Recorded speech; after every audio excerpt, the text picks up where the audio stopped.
Assalamualaikum warahmatullahi wabarakatuh. Selamat bertemu kembali dengan saya Bapak Idris Afandi. Hari ini pertemuan yang ketiga, Sejarah Indonesia kelas 10, yaitu materinya tentang penelitian sejarah. Yang pertama, pengertian penelitian sejarah.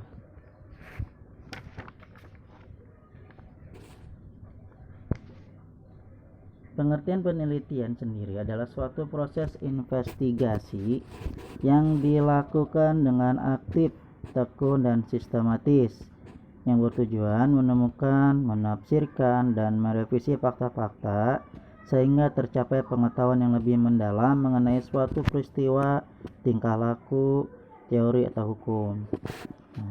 Jadi, penelitian sejarah adalah proses mengkaji secara sistematis suatu peristiwa masa lalu dalam rangka mendapatkan pengetahuan dan pemahaman yang mendalam serta makna dari peristiwa itu.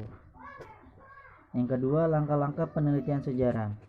Nah, dalam langkah-langkah penelitian sejarah itu pada dasarnya adalah diarahkan untuk menjawab secara tuntas dan menyeluruh pertanyaan rumus dari 5W1H.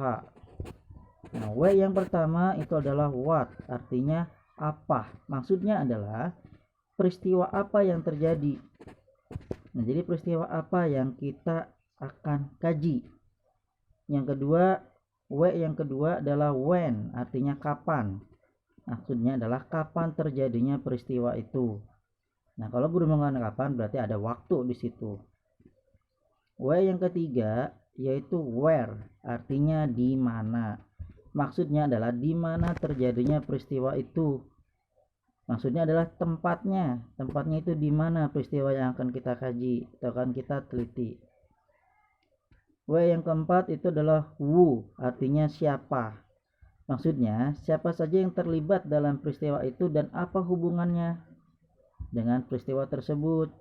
Nah, jadi di situ ada orangnya, siapa saja orangnya yang terlibat dalam peristiwa tersebut. W yang kelima adalah why, artinya mengapa. Maksudnya mengapa peristiwa itu terjadi, apa latar belakangnya, apa saja faktor-faktor pemicunya. Jadi apa yang menyebabkan peristiwa itu bisa terjadi. Nah, kemudian yang keenam adalah how.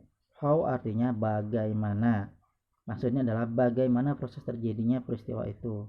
Di sini kalian disuruh menjelaskan bagaimana peristiwa itu terjadi, alurnya bagaimana, jalan ceritanya seperti apa. Nah, itu penelitian sejarah. Langkah-langkah penelitian sejarah yang harus menjawab rumus 5W1H.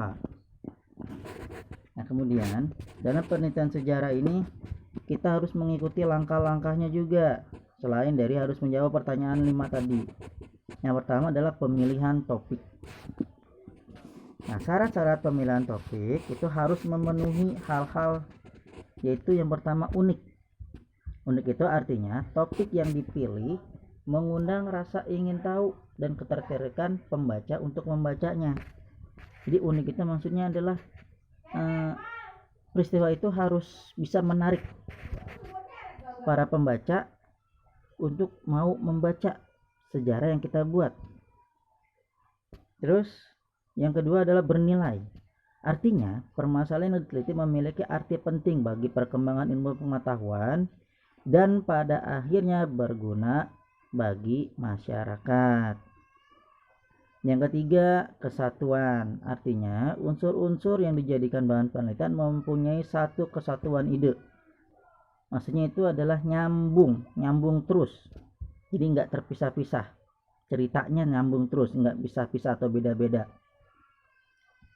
Yang keempat, orisinal. Artinya topik yang dipilih merupakan sebuah upaya untuk melakukan sebuah pembuktian baru atas peristiwa yang sama. Orisinal ini artinya adalah asli. Ya. Yang kelima adalah praktis, artinya data yang dibutuhkan sesuai dengan kemampuan atau sumber daya yang dimiliki peneliti. Selanjutnya langkah yang kedua yaitu heuristik. Ini ada pengertian heuristik. Heuristik itu berasal dari kata bahasa Yunani yaitu heuriskain. Heuriskain. Tulisannya heuriskain yang berarti mencari atau menemukan. Nah, berdasarkan sumbernya, data ini dibagi menjadi dua. Yang pertama data primer, yang kedua data sekunder. Data primer yaitu berupa wawancara langsung ke sumber pelaku, dokumen asli, laporan atau catatan, foto, dan artefak. Terus data yang kedua adalah data sekunder, maksudnya yaitu informasi yang diperoleh dari buku teks, koran, majalah, dan referensi-referensi lainnya. Nah, langkah-langkah penelitian yang ketiga atau yang C adalah verifikasi atau kritik. Verifikasi ada dua, dibagi menjadi dua. Verifikasi atau kritik dibagi menjadi dua. Yang pertama kritik eksternal. Maksudnya adalah kritik atau verifikasi terhadap keabsahan atau keakuratan dan keaslian sumber data. Nah, keaslian sumber yang diverifikasi tidak hanya terbatas pada sumber tertulis saja, tapi juga terhadap sumber benda seperti artefak, penjelasan pelaku atau saksi sejarah yang sering disebut sebagai sejarah lisan.